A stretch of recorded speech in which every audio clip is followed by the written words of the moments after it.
ഇന്നത്തെ തിരുവചനം സങ്കീർത്തനങ്ങളുടെ പുസ്തകം 70 1 മുതൽ 5 വരെ. ദൈവമേ, എന്നെ വിടുവിപ്പാൻ, യഹോവേ, എന്നെ സഹായിപ്പാൻ വേഗം വരേണമേ.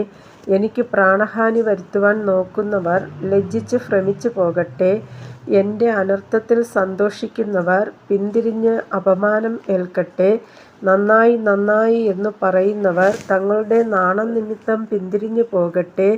നിന്നെ അന്വേഷിക്കുന്നവരൊക്കെയും നിന്നിൽ ആനന്ദിച്ച് സന്തോഷിക്കട്ടെ. നിന്റെ രക്ഷ ഇച്ഛിക്കുന്നവർ ദൈവം മഹത്വമുള്ളവനെന്ന് എപ്പോഴും പറയട്ടെ. ഞാനോ എളിയവനും ദരിദ്രനാകുന്നു. ദൈവമേ, എൻ്റെ അടുക്കൽ വേഗം വരേണമേ. നീ തന്നെ എൻ്റെ സഹായവും എന്നെ വിടുവിക്കുന്നവനും ആകുന്നു. യഹോവേ, താമസിക്കരുതേ. കർത്താവായ യേശുവേ, അങ്ങയുടെ നാമം വാഴ്ത്തപ്പെടുമാറാകട്ടെ. ആമേൻ.